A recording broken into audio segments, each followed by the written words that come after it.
তাৰিখে আমাৰ আকৌ কেবিনেট বৈঠক হ'ব বিধানসভাৰ প্ৰাক মুহূৰ্তত আৰু বিধানসভাৰ লগত সংগতি ৰাখি আৰু কেইবাখনো বিল আমি সদনত আনিম তাৰ বিষয়ে আমাৰ অহা 4 তাৰিখৰ কেবিনেটত আকৌ আলোচনা হ'ব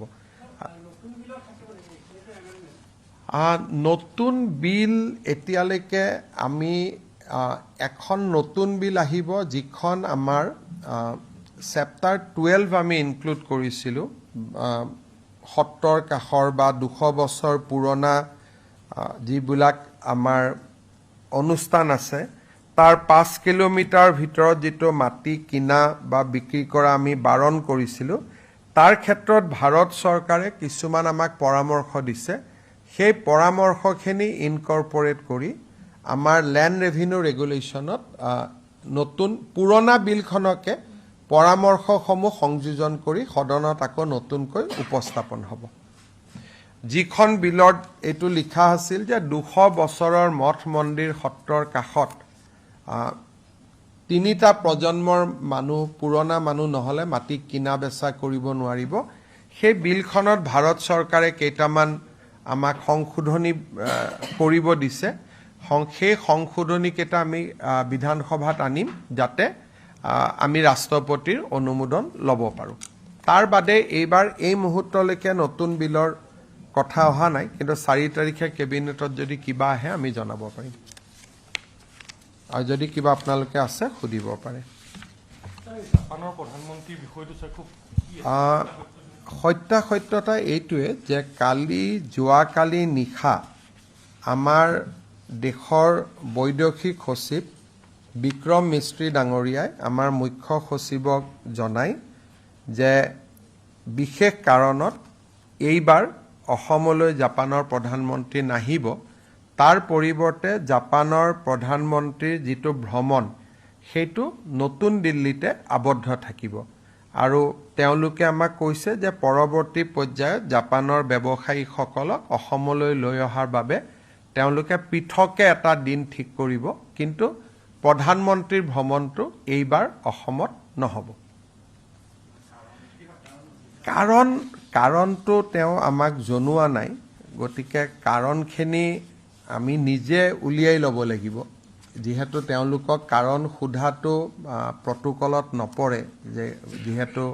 ইয়াত জাপানৰ কথা জড়িত আছে ভাৰতৰ কথা জড়িত আছে তেওঁলোকক আমি কাৰণ নিশ্চিতভাৱে সুধিব নোৱাৰো গতিকে কাৰণখিনি আমি নিজেই নিজৰ ভিতৰতে আলোচনা কৰিব লাগিব কিন্তু আজি মাত্ৰ ঘটনাটো হৈছে গতিকে কাৰণখিনিৰ ফালে ময়ো ভালকৈ চোৱা নাই যেতিয়া মই দিল্লীত যাম বা জয়শংকৰ ডাঙৰীয়াক লগ পাম তেতিয়া কাৰণখিনি মুখামুখিকৈ সুধিব পাৰিম কিন্তু আজিৰ মুহূৰ্তত কথা এইটোৱে যে ভাৰত চৰকাৰৰ বৈদেশিক পৰিক্ৰমা সচিব বিক্ৰম মিস্ত্ৰী ডাঙৰীয়াই যোৱাকালি ৰাতি প্ৰায় 10:30 বজাত আমাৰ মুখ্য সচিবক জনাইছে যে এৰাব নোৱাৰা কাৰণত প্ৰধানমন্ত্ৰীৰ ভ্ৰমণ এতিয়া অসমলৈ নহব নতুন দিল্লীত হ'ব আৰু দ্বিতীয়তে তেওঁলোকে আমাক কৈছে যে কিন্তু ইনভেষ্টৰ যেটো মিট সেইটো এপ্ৰোপ্ৰিয়েট সময়ত অসমত তেওঁলোকে অনুষ্ঠিত কৰিব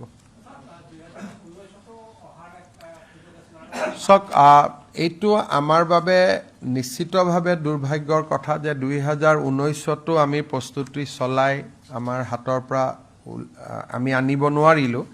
এইবাৰো আপোনালোকে জানে যে যোৱা এমাহ ধৰি জাপানিজ এম্বাসিৰ বিষয়াসকলে অসমতে আছিলে আৰু যোৱা এমাহ ধৰি তেওঁলোকে টনকৈ অসমত বা গুৱাহাটীত তেওঁলোকে ঘূৰি আছিলে গতিকে গুৱাহাটী বা অসম তেওঁলোকে চাইছিলেও আনকি হোটেলৰ ৰুম পৰ্যন্তও তেওঁলোকে ৰেডি কৰিছিলে কি খাব কি নাখাব ইমানখিনিলৈকে তেওঁলোকে ডিটেইলছো কৰিছিলে কিন্তু যোৱাকালি ৰাতি খবৰটো আহে আৰু সুধিবৰ কাৰণে এটো খুব ভাল নালাগে যে কিয় নাহিলে কি কথা সোধাৰ পৰিৱেশটো নাথাকে গতিকে লাহে লাহে যেতিয়া মই দিল্লীলৈকে যাম গলে বৈদেশিক মন্ত্ৰী ডাঙৰীয়াক লগ পাম তেতিয়া সুধিব পাৰিম যে কাৰণটো কি